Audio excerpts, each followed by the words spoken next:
Mas, enfim, pessoal de Manaus, abriu-se vagas aqui no estado do Rio Grande do Sul para receber esses pacientes que estão com dificuldade sem espaço lá em Manaus. E aí eu faço uma pergunta, por isso que eu convidei o Dr. Tiago Duarte, que é deputado estadual aqui do nosso Rio Grande do Sul, é médico, é um homem que combateu muito aí, até eu e ele, né, entramos aí em rota de colisão com o ex-prefeito de Porto Alegre, o Marquesan, porque o deputado começou a denunciar que tinham espaços aí para poderem ser observados e utilizados, e o prefeito não ouvia.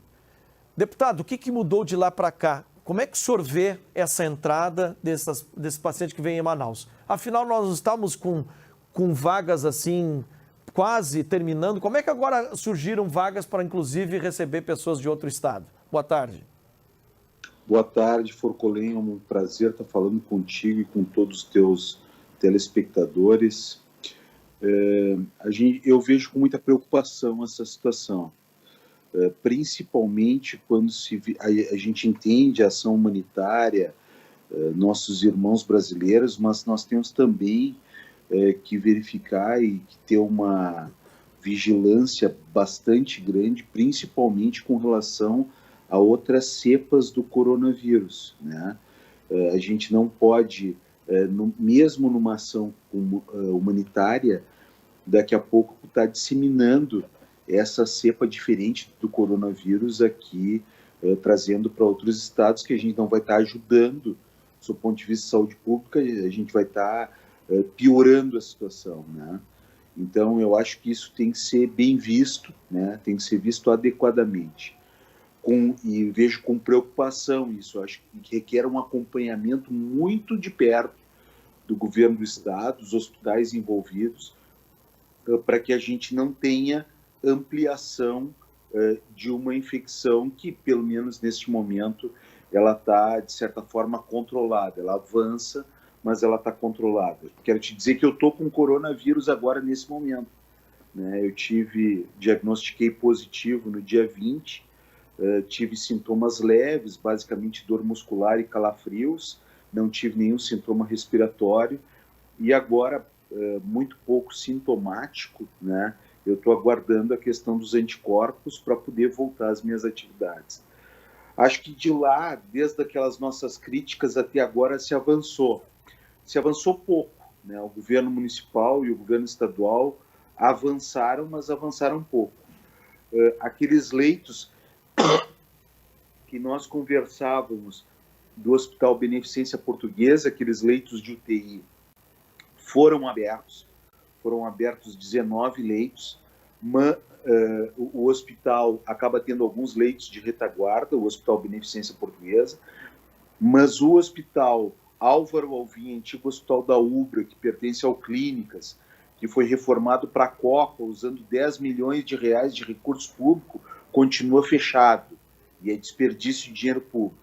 E o Hospital Parque Belém, que também tu estiveste lá conosco, que é um hospital estratégico na Zona Sul de Porto Alegre, que é um hospital estratégico para quem vem de Viamão, continua completamente fechado.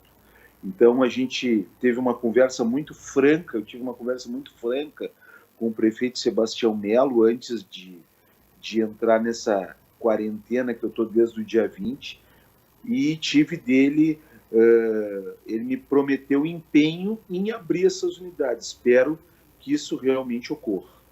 Deputado Dr. Tiago Duarte, desde que o governo do estado resolveu, como eu concordo com o senhor, ajuda humanitária, são nossos irmãos, se a gente pode ajudar, a gente sempre tem que abrir, né?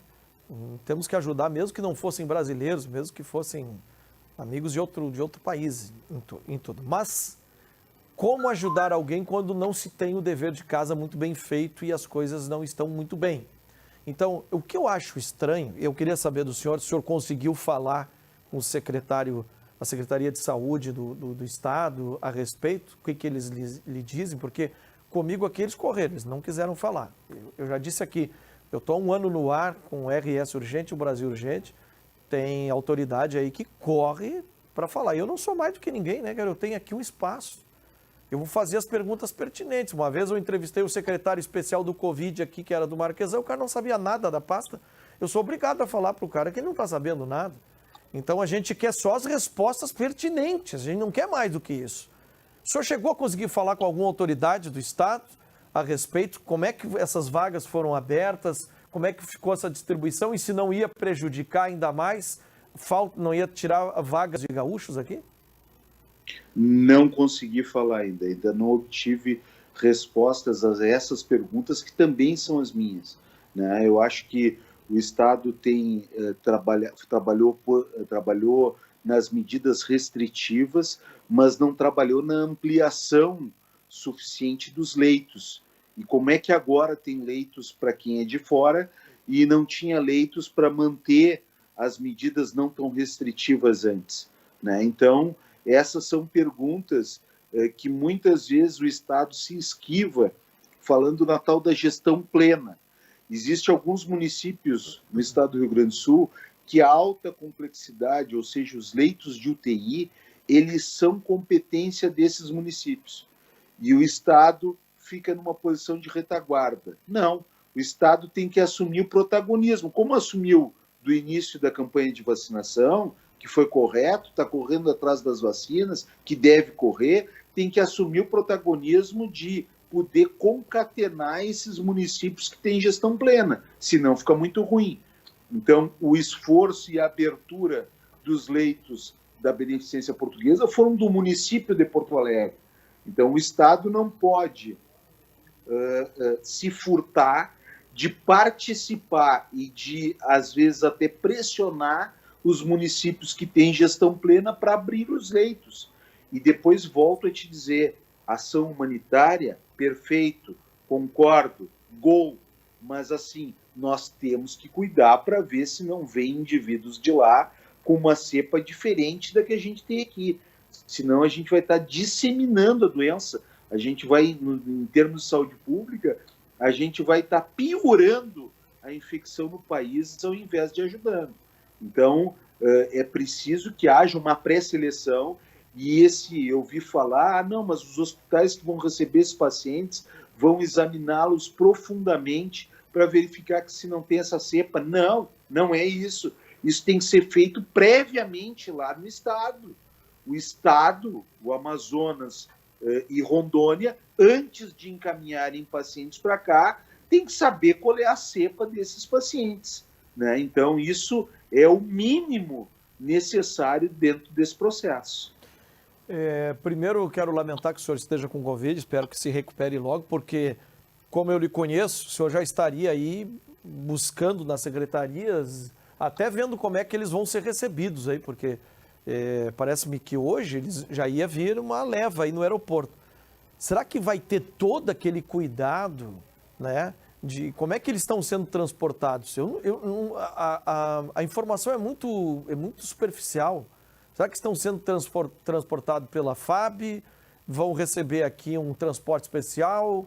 Como é que vai ser? E isso que o senhor falou também, se é uma cepa diferente que pode trazer uma nova contaminação mais forte para o Estado, é uma preocupação muito grande. E a preocupação o senhor é médico, o senhor sabe o que está falando, né?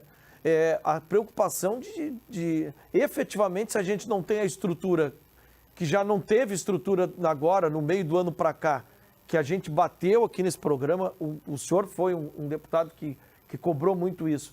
E aí nós não temos a estrutura suficiente, ainda vamos lotar com outras pessoas. É estranho demais, viu? É muito estranho. Assim, o que a gente comentava aqui, né, Forcolei, são, lá no Parque Belém, por exemplo, são a possibilidade de termos 250 leitos de enfermaria e 25 leitos de UTI.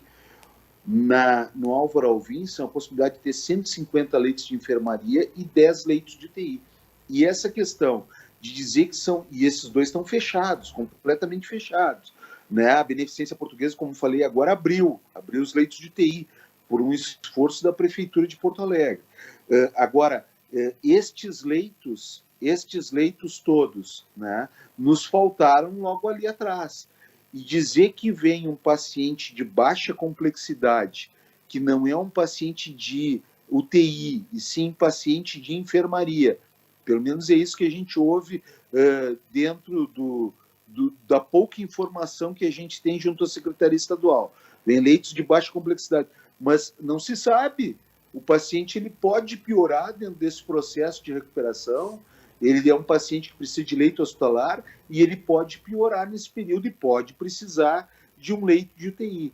Então, é importante que o Estado do Rio Grande do Sul cobre das autoridades sanitárias destes outros estados que façam uma regulação, um encaminhamento adequado, inclusive já determinando qual é a cepa de coronavírus que tem em cada um desses casos. Isso se vê pelo PCR, pelo exame que nós estamos fazendo aí, que tem à disposição em qualquer laboratório. É um exame que leva 2 dias para ser feito. Então, o Estado deveria ter realizado este exame, o estado de origem, realizado antes de encaminhar o paciente, para não encaminhar o paciente com uma cepa diferente da que a gente tem. Isso é uma medida de segurança importante e que a Secretaria Estadual de Saúde deveria ter verificado. Nós estamos cobrando aí e espero realmente da Secretaria esclarecimento com relação a isso. O Estado estaria recebendo alguma verba federal a mais para receber esses pacientes? Não sei te dizer, Forcolém. Não sei te dizer. Pode ter alguma relação. Pode ter alguma relação. É o que se conversa mais aí, né, a respeito. Bom, enfim, confio no senhor aí, se puder fazer essa pressão também, nós vamos ter que ir atrás dessa questão. Somos humanos, todos nós somos humanos, temos a questão humanitária, isso não se discute, mas nós queremos saber, é que tudo trazido à luz da verdade, da transparência, evita qualquer outra coisa, né? Outra coisa que nós estamos cobrando, Forcolém, é uma transparência total da Secretaria Estadual de Saúde no que tange as pessoas que vão ser vacinadas. Essa lista precisa ser transparente. Ela precisa, inclusive, estar publicizada, né? Para que a gente não tenha problemas como a gente tem visto em outros locais do país.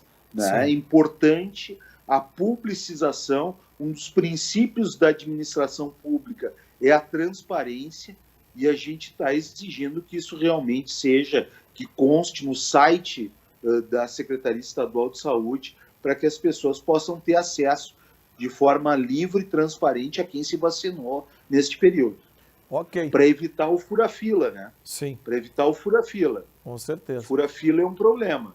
Doutor Tiago Duarte, deputado estadual, qualquer informação, entre em contato com a gente, nos ajude também aí, tá? Um grande abraço, obrigado aí. Um abraço, Forcolém, parabéns pelo teu trabalho aí da transparência, as coisas